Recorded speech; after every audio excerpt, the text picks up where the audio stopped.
Delivering the complex sale. In this section, we're going to talk about how you go about putting together your plan in order to win in a complex sales environment. First, of course, you're going to make a plan of attack. You've got to figure out what you're going to do before you do it in order to get all the elements aligned in order to actually go in and take on the challenge which is presented by trying to deliver this complex sale.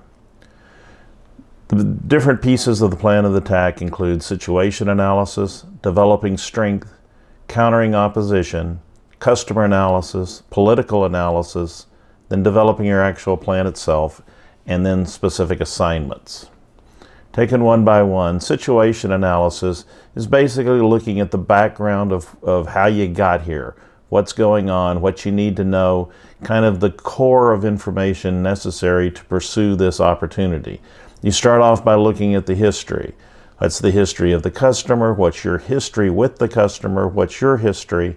Be sure you've got a grasp of what's going on. Second is the customer. You look very closely at the customer. What is it they're trying to accomplish, and how they view you, how they view your competitors, and what their choices really are in this situation. Remember, their choices aren't just you or your competitors. The choice is very frequently not doing anything. Next, you look at the competition. Who are our competitors? What are they likely to be offering? What are our strengths and weaknesses, etc.? And then we look at our specific offerings and begin to consider what makes the most sense for this situation. All of that comes together to form sort of the core of information that is the basis of this situation as we go forward.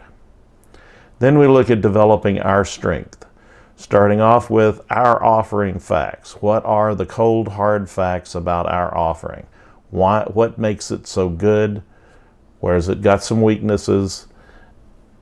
And why would people select us? Then we look at flexibility. What flexibility do we have in dealing with this offering? Can we make changes to the offering itself?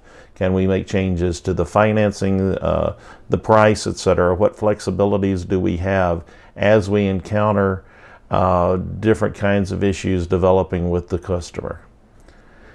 And finally, we need to formulate what are our strengths. This is a formulation of what is it we want to get out on the table and to be sure the customer understands during this process, because that is what we think is going to actually win this sale for us. Next, we look at the opposition, how to counter them. We start off with the opposition facts. It's good to have somewhat independent review of the opposition facts so that we don't kid ourselves about what their strengths are and also what their weaknesses are. And then we analyze those, looking first at their strengths.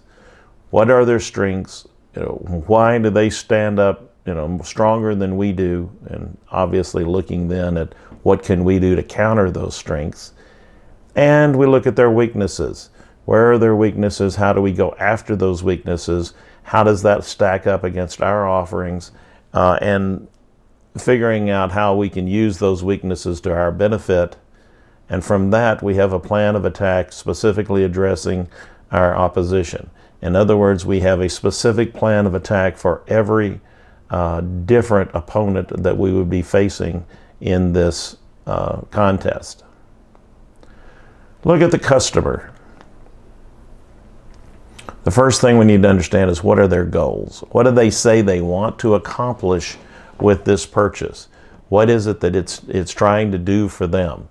Sometimes a purchase may be a replacement of something. So other times it may be a major change in strategy. A lot of times these things go together.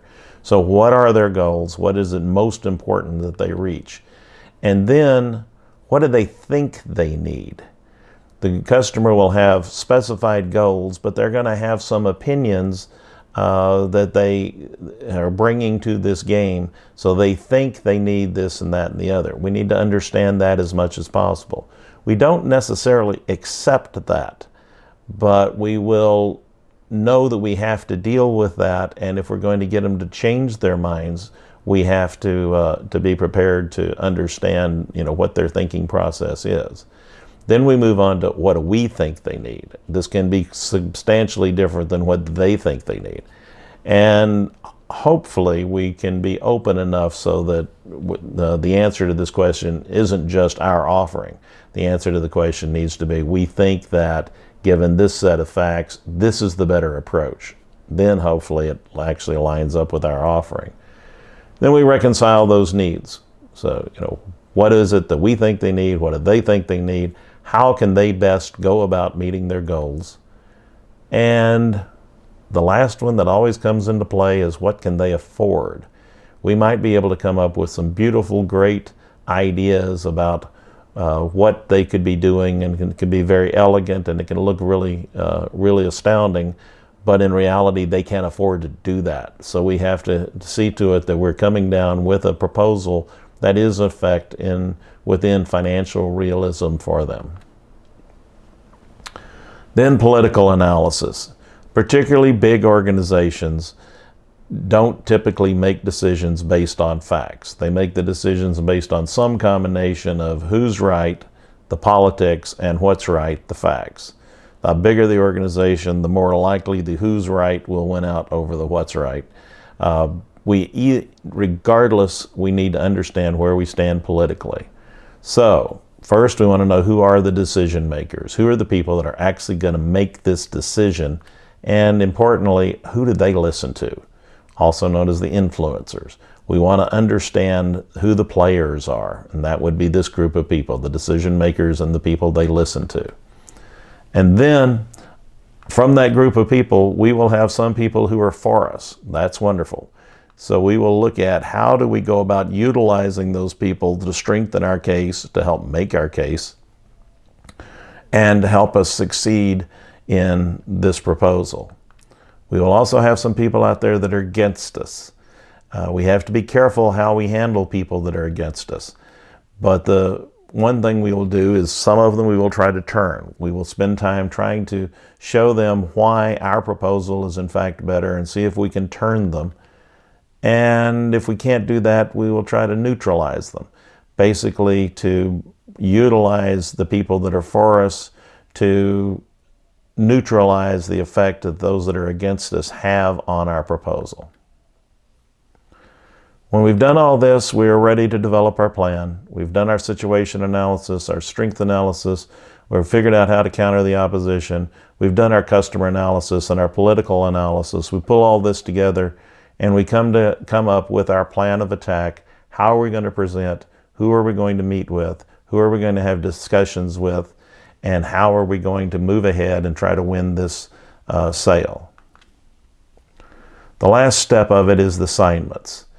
As we go forward, we have to have people assigned to take care of each one of these influential people. And so what we actually will do is, we'll have individual assignments for each major player. As we often say, they gain a best friend. Hopefully this is somebody they already know and already they consider a friend. But someone is going to be responsible for talking with them, for meeting with them regularly, for buying them dinner, lunch, cocktails, whatever. Spending time with them to understand their feelings on the subject, to get their input on the subject, to make them feel important, and hopefully down the line to get them to buy into our proposal and to what we're actually selling. Let's flip it around now to look at the customer view. From the customer's point of view, they're trying to make a decision. They need to make a fair decision. They need to make a correct decision. This will affect themselves. This will affect their company. And you have to remember that they have something going on in their mind at all times. First of all, their strategy. What is it we're trying to accomplish here? This is extremely important. And so what you're proposing needs to match what that strategy actually is.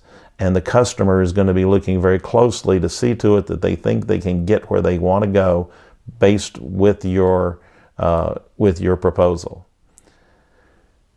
Second, their finances. You only have so much money you can afford to spend on anything. And the big issue in any business situation is, what is this going to cost, and how is it going to play out, and what's the return going to be? So the customer is always going to be looking at the finances. Since this is a big organization and we're talking about a complex sale, one of the issues that comes into play with every single individual you contact out there is my organization. How will this affect my organization? If we go down this path, will this strengthen my organization? Will it diminish my organization? How will this affect my people? Most managers have strong personal buy-in to their people. They want to take care of them. They want them to be treated well. They will look at whatever is being proposed from the organizational standpoint. And finally, their people.